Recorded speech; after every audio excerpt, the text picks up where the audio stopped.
Nice.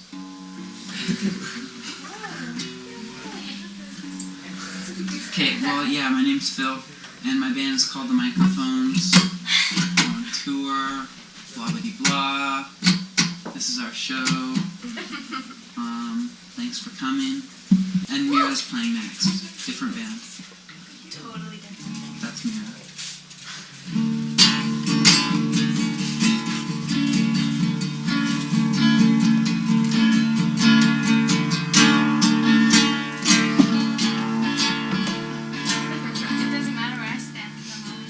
Alright, real quick before this video starts, I want us all to get in the mood to talk about music, so follow the example of my friend here.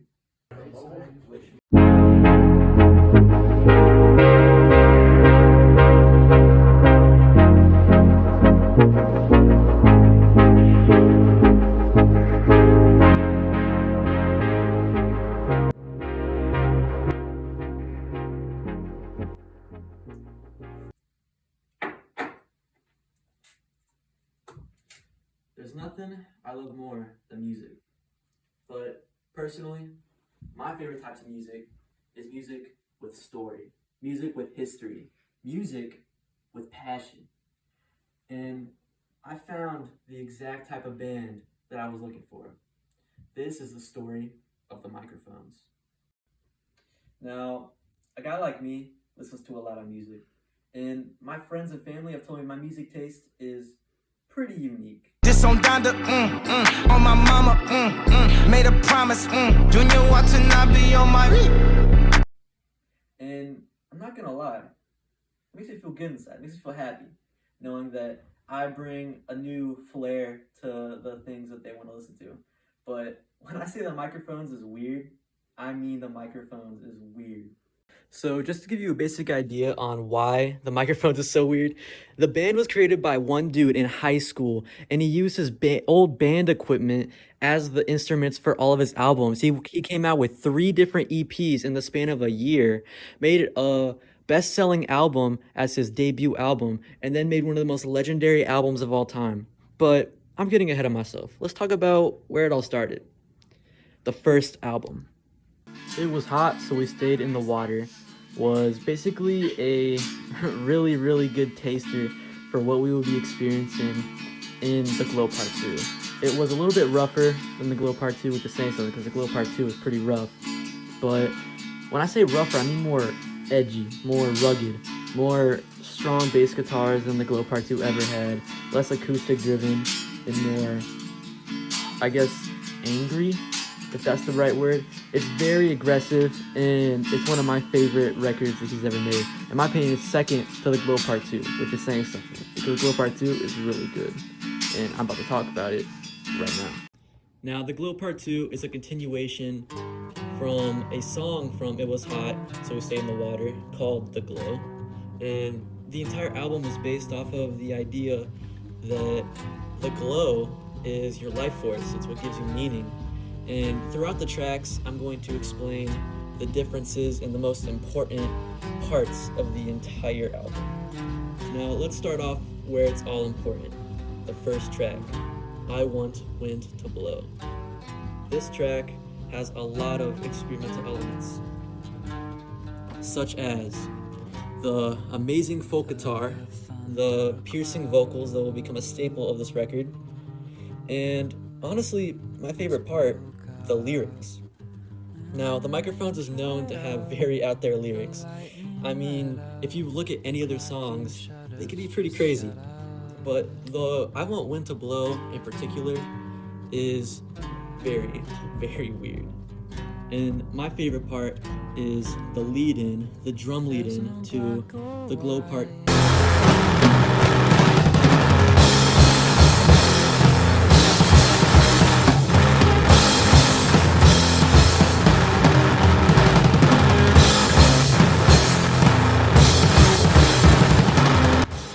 The song The Glow Part 2 is one of the most amazing songs on this entire record.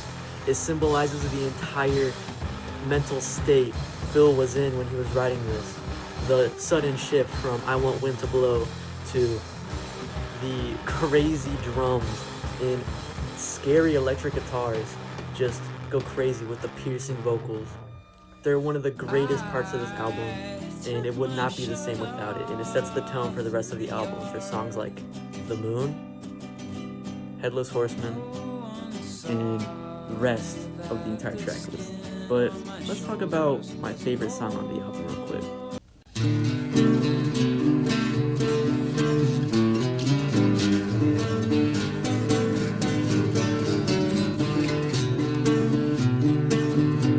The moon on The Glow Part 2 represents everything Phil is fighting for, all the goodness in his life, everything that he wants.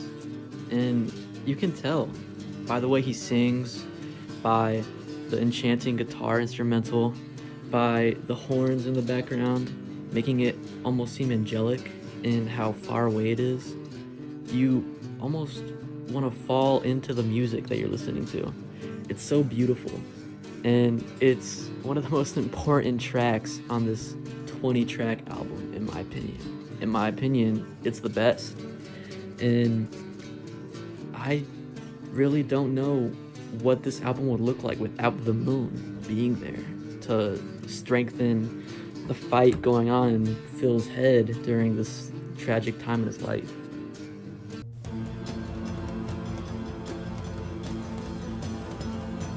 Seems like we're heading to a close.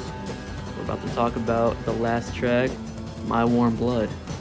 This track is over 9 minutes long, and it strengthens and basically brings this entire experience together. It adds upon all the different things that were said on every single album before it and every single song before it. And the craziest part is it only has Phil say stuff for the first minute. The next 8 minutes are just ambience, and it's really peaceful. It's almost saying that Phil's at peace with the way his life is right now, and that he's genuinely happy after all the things that he's gone through.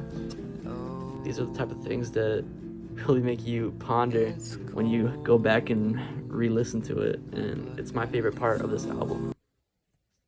So, in conclusion, The Glow Part 2 is an overlooked, unappreciated gem of an album. The Microphones is an overlooked, unappreciated gem of a band. And Phil Elverum is an overlooked and unappreciated person as a whole. I mean, we can all agree that Phil Elverum is a very interesting guy.